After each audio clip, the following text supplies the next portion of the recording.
भनेपछि ठाइली तैले उठ भने उठ्ने बस भनी बस्ने पारेर छोडिस् नै होइन त त्यो मापासेलाई बसारै छोड्यो नि ठुला बा बसारै छोड्यो त्यो मापासेलाई रिबन रानेर आखिर छोरी कसके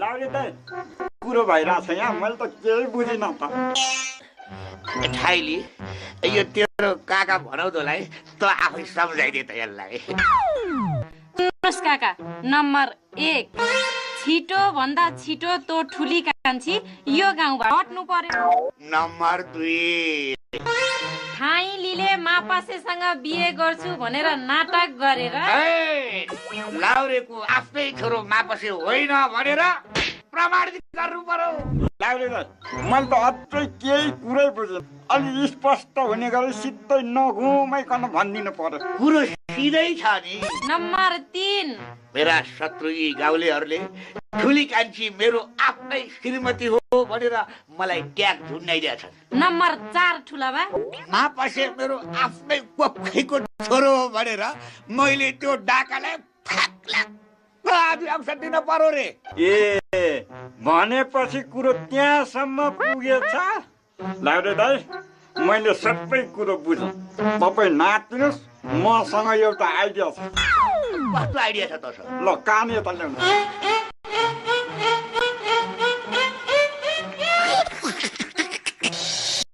कुरो यही हो अहिले जाउँ फेरि यहाँ कसैले देख्यो भने अर्को आपत आइलाग्छ ल हिँड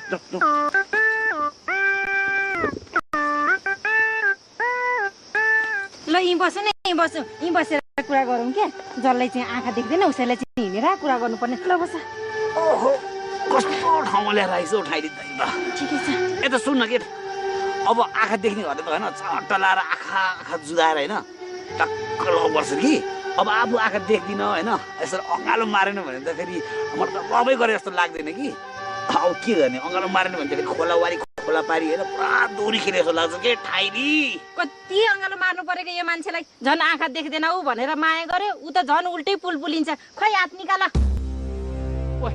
त्यो आइमेल भनेको तिनीहरू नै होइन हो जाउँ जाउँ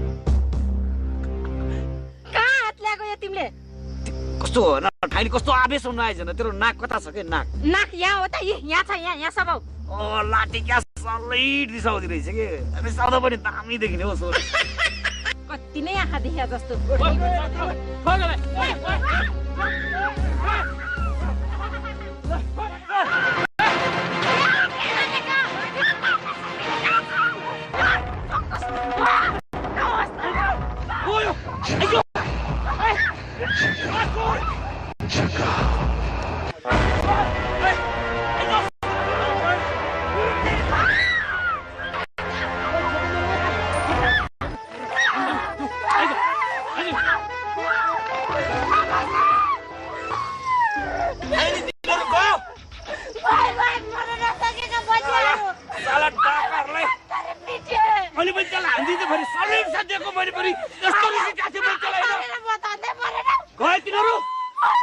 हाम्रो चाहिँ माया प्रीति चाहिँ एकदम पवित्र छ कि कसैले नि सक्दैन कि अब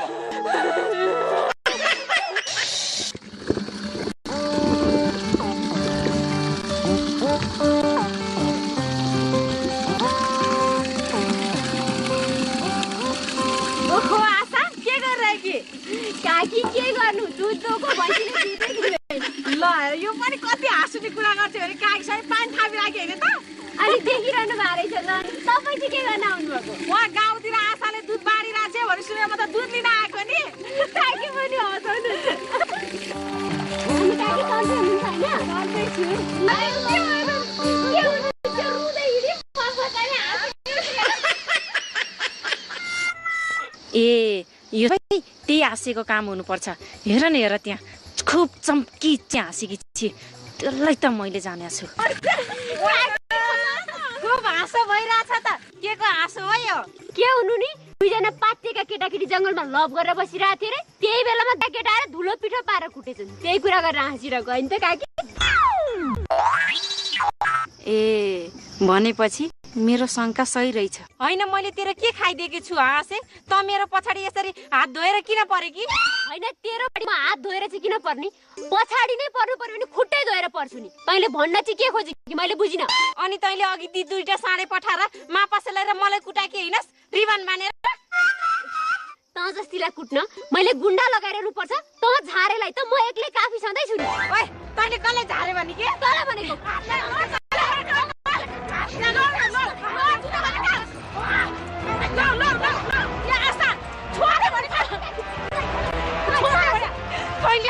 होइन कुरा चाहिँ के भन्न भने मैले कुरै बुझिन भनेको। गाउँमा दिदीबहिनी झगडा गर्नुहुन्छ छोड भनेको आशा छोड। होइन के नि म झगडा गरेको नि? मैले त कुरै बुझिन नि। हेर्नुस् न काकी यो आशेले हामीलाई दुईटा गुण्डा लगाएर यसलाई मैले किन गुण्डा लाएर कुटाउने? कुन चाहिँ गुण्डा छ र मसँग यसलाई कुटाउनु पर्ने भन्नु त? के मैले गुण्डा लाएर कुटाउँछु होला? तपाईँलाई विश्वास लाग्छ? त्यतिकै आरोप लाउँछ। हेर भाइ यहाँबाट सिधै जाऊ है। अनि एउटा लोग्ने मान्छे र आइ मान्छे अङ्गालो मारेर गफ गरेर बसेछ। तिनीहरूलाई मोर्ने ताले पिटेर आऊ त जाऊ। लौ न है साइनी। यो कुरा मैले बुझी। यो काम आशाले पनि गरेको होइन, यो त ढुकुरलाई हान्दा कुकुरलाई लागेको मात्रै हो।